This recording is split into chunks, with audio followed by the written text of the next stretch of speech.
El Frente Amplio vuelve al poder en la República Oriental del Uruguay de la mano de Yamandú Orsi, el ex intendente de Canelones, en una segunda vuelta con una diferencia 4 puntos menos ajustada que lo que se preveía. Tras 5 años de gobierno de Luis Lacalle Pou, la izquierda uruguaya toma las riendas del país, como siempre con el apoyo de Montevideo y su área metropolitana, donde viven 2/3 de los 3,5 millones de habitantes del país. Orsi, como para que nadie se asuste, anunció que se viene un cambio seguro, que no será radical, y diálogo. Voy a ser el presidente que construya una sociedad más integrada, un país más integrado, donde además, a pesar incluso de las diferencias, jamás nadie podrá quedarse atrás, desde el punto de vista económico, social y también político. Aprendí muchísimo, seguiré aprendiendo. Eso es lo que sé hacer, escuchar mucho, decidirnos y trabajar fuerte por un Uruguay mejor. Los invito a todos. Muchísimas gracias por todo este esfuerzo. Salud al Uruguay. Salud, compatriotas. Gracias. Bienvenidos y bienvenido Guillermo Garat, periodista de Montevideo, que estuvo cubriendo todo el proceso electoral para nosotros ayer hasta tarde por la noche. La primera pregunta la contesto yo: ¿cómo transcurrió la jornada electoral? En calma. ¿Cómo transcurre el día posterior? También en calma, en un país, Uruguay, elogiado por su estabilidad y por sus buenos modales de civilidad. Guillermo, hablemos entonces del ganador. Yamandú Orsi, al candidato oficialista, no le alcanzó para surfear la ola de buenos niveles de popularidad de Alberto Lacalle Pou. ¿Qué le dio fuerzas entonces al candidato ganador, Yamandú Orsi?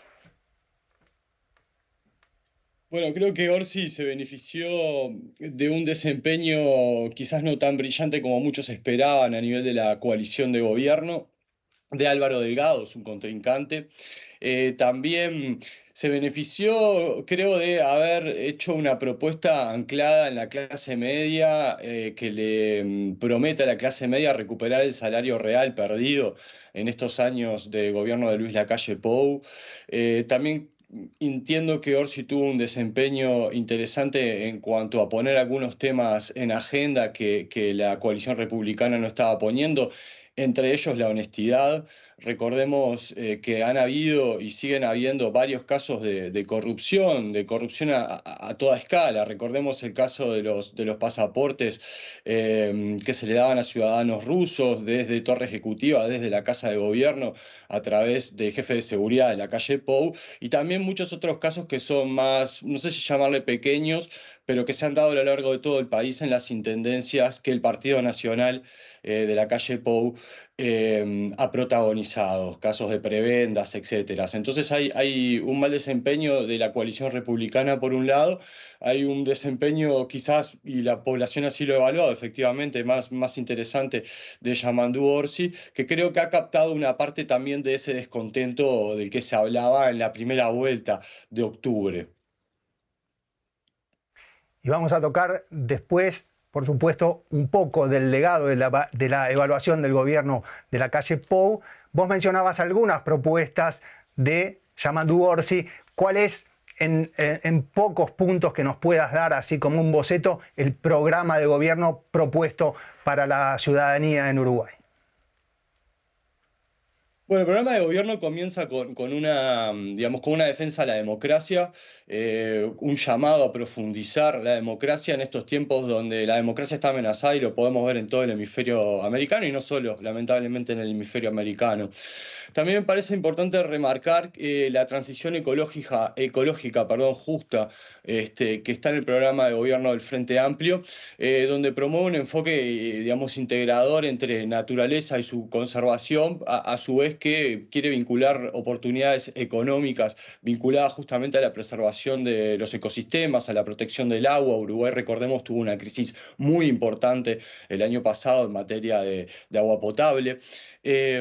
Uruguay va a buscar activamente una productividad agrícola sostenible en concordancia también con lo que están exigiendo los mercados, por ejemplo, en Europa, ¿no? Otra de las grandes cuestiones es esto que mencionaba de recuperar el salario perdido, particularmente para los trabajadores más postergados. En Uruguay hay 1.700.000 personas que aportan a la seguridad social trabajando, y de ese 1.700.000 hay 500.000 personas que reciben menos de 25.000 pesos, es decir, unos 550 euros, que en Uruguay, bueno, dan para alquilar una vivienda, pero no para comer, o para comer y no dar una vivienda, para que tengan una idea de los valores. También el Frente Amplio se compromete a gestionar nuevamente el sistema tributario, reduciendo impuestos al consumo, que han hecho más cara la vida en estos años en el país, y fortaleciendo unas nuevas imposiciones de gravámenes a la renta y al gran capital, así dice el programa del Frente Amplio, y también tasar el patrimonio con un criterio de progresividad. En lo social, bueno, tenemos una gran deuda con la infancia y con la adolescencia. Un 20% de los 800.000 niños, niñas y adolescentes está en la pobreza. 1 de cada 5 niños nace pobre en Uruguay. Entonces, allí hay una batería de propuestas que habrá que evaluar cómo funcionan en el futuro. En cuanto a seguridad, bueno, el Frente Amplio pretende recuperar la presencia del Estado en algunos barrios donde los homicidios duplican, triplican y hasta cuatriplican los números de las zonas más tranquilas de la ciudad en cuanto a homicidios, pero también en cuanto a robos, rapiñas. Y para esto pretende llevar un diálogo permanente sobre políticas públicas de seguridad, articulando con actores sociales y con vecinos. También se prevé una reforma en cárceles, estamos teniendo un problema muy grande, somos el 10º país que tiene la tasa más grande de prisionalización del mundo. Y esto nos está generando una serie de problemas, entre ellas que la inequidad es cada vez mayor y que esas personas cuando salen de la cárcel no tienen otro lugar que la calle donde habitar, ¿no? En cuanto a políticas de género, se va a declarar la emergencia nacional a todo tipo de violencia racial y de género. La violencia intrafamiliar, la violencia de género, es el segundo delito más denunciado en Uruguay. Se van a proponer espacios interinstitucionales e institucionales que sean libres de estereotipos de género, racistas y sexistas, y también una educación sexual integral. Podría seguir mucho más porque el programa del Frente Amplio es bastante largo, pero prefiero que sigamos el diálogo. Bien, Guillermo, y te agradezco porque ya vamos a ir a, como decía, hablar un poco de la calle Pou, pero ahora que mencionás las propuestas, imagino que redactar un programa electoral es más fácil que llevarlo a cabo. ¿Cómo evaluamos los antecedentes, no del gobierno de los últimos 5 años, sino de los gobiernos anteriores del Frente Amplio en estos aspectos? ¿Hubo avances? ¿Se puede hablar de alguna herencia, de alguna tradición en este sentido? ¿O también esos gobiernos de la izquierda o del centro izquierda tuvieron dificultades para superar este tipo de problemáticas sociales o socioeconómicas? Sí, son problemáticas estructurales del Uruguay, que no nacieron con el gobierno de la calle Pou ni nacieron con el gobierno del Frente Amplio. Son problemas estructurales. Digamos, las personas afrodescendientes son más pobres, tienen menos educación, y esto tiene 200 años en el país, ¿no? Y lo mismo podría comentar de otros grupos excluidos. Entonces, el Frente Amplio, ante estos grandes temas, me refiero a la pobreza, por ejemplo, ha dado muestras de bajar, por ejemplo, de 30% de pobreza al inicio del primer periodo del Frente Amplio en 2005, 30% de pobreza en hogares, a un 7%, que fue su récord, ¿no? Pero cuando Tabaré Vázquez dejó su último gobierno en 2019, bueno, se perdieron unos 50.000 puestos de trabajo, la situación de la pobreza empezó a empeorar y algunos otros indicadores. La inflación también, que el gobierno de Luis Lacalle Pou bajó, moderó, también fue un tema para el progresismo.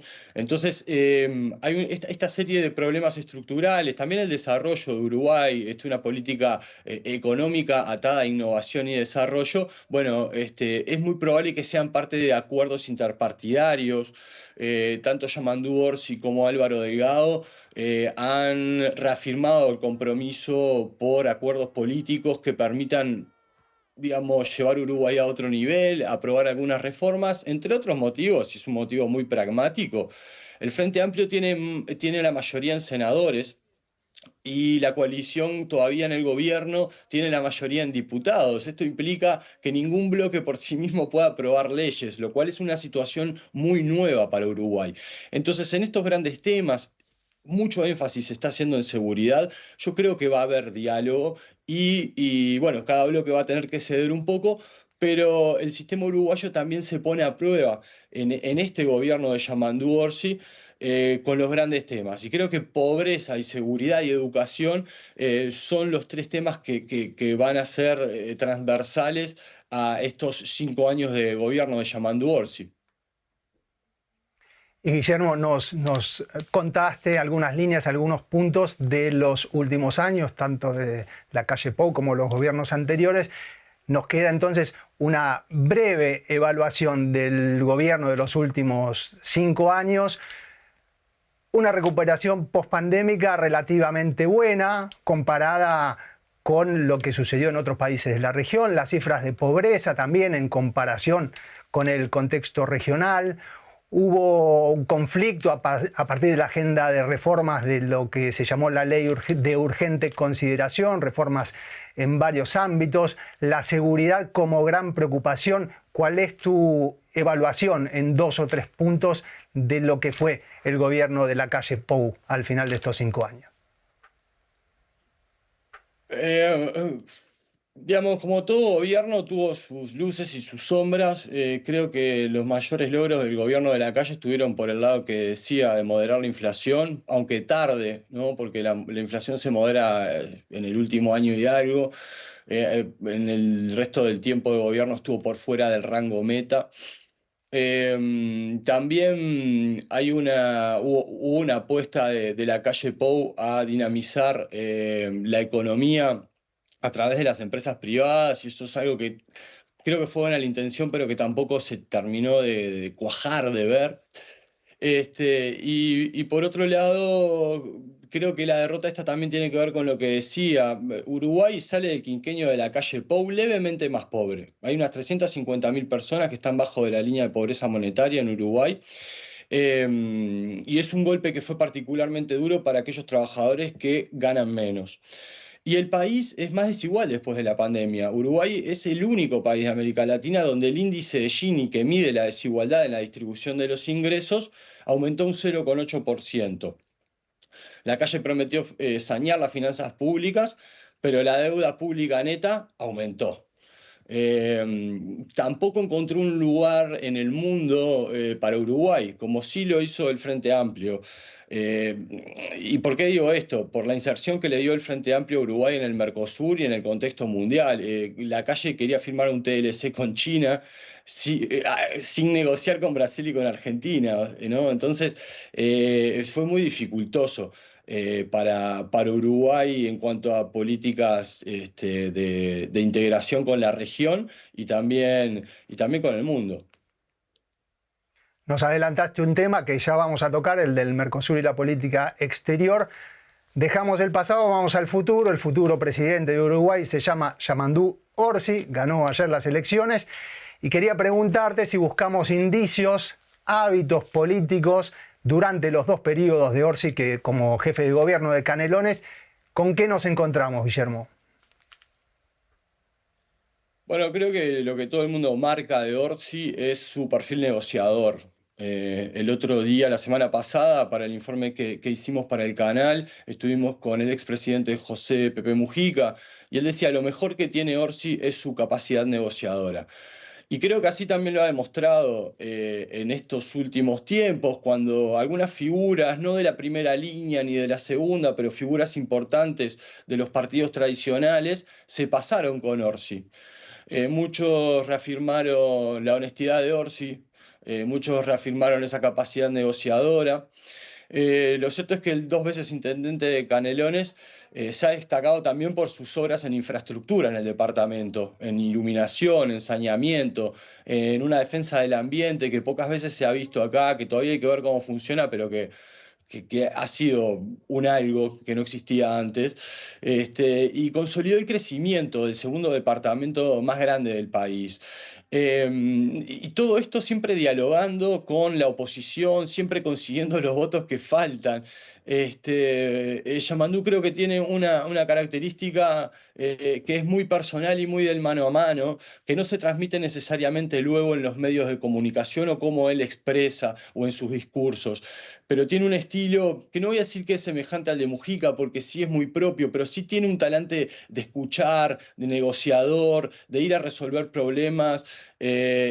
En clave más comunitaria, de resolver problemas entre todos, y es algo que él lo dijo también en su discurso y lo escuchábamos ahora. Cuando Orsi comenzó como secretario general de la Intendencia de Canelones en el 2005-2006, la Intendencia de Canelones estaba absolutamente desfinanciada. Nadie le prestaba plata y cualquier peso que entraba a las arcas de la Intendencia de Canelones era confiscado por sus acreedores, ¿no?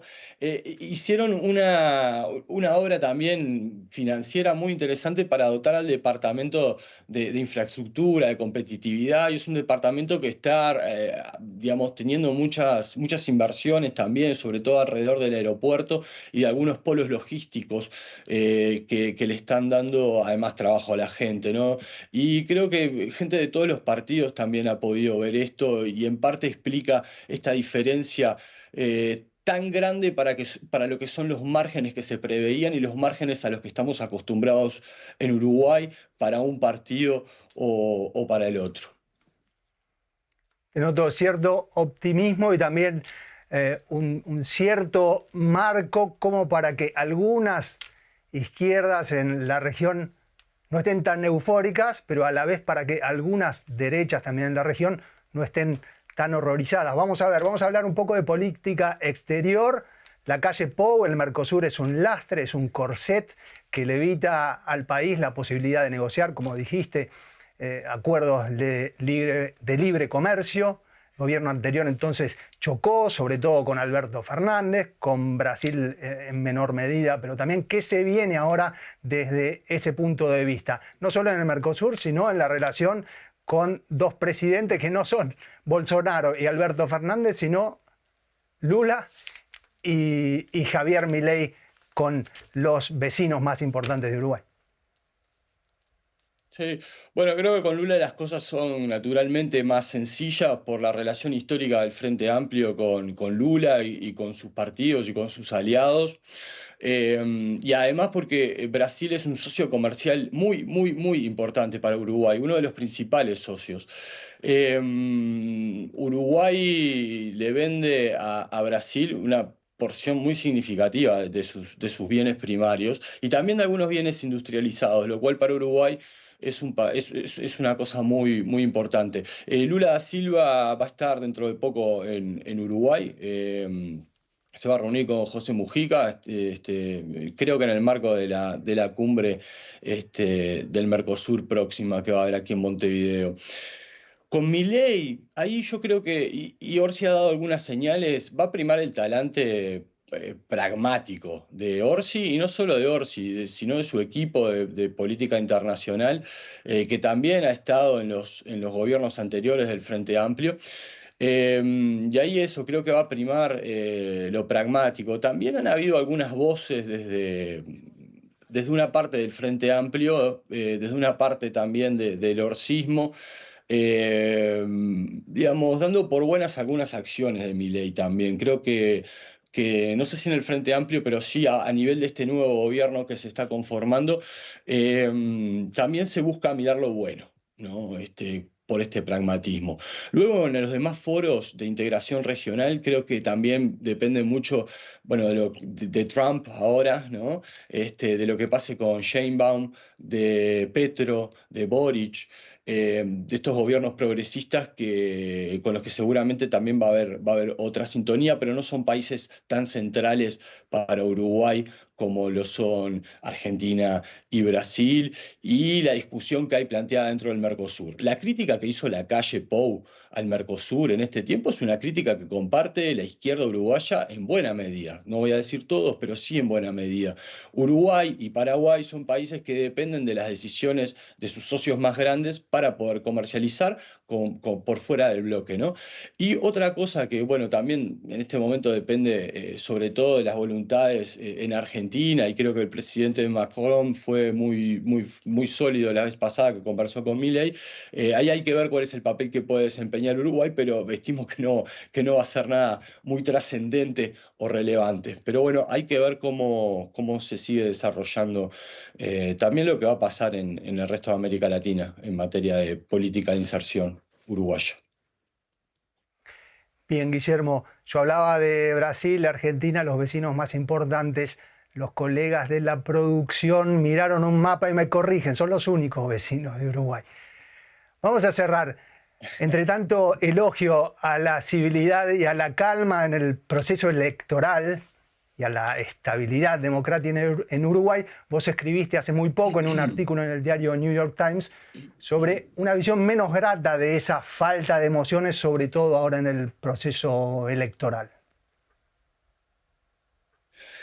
Sí, una de las grandes preguntas que los analistas políticos se han hecho en Uruguay en este último tiempo es ¿por qué estas elecciones han sido tibias? ¿Por qué no se ha mostrado tanta efervescencia en las calles como en otras oportunidades?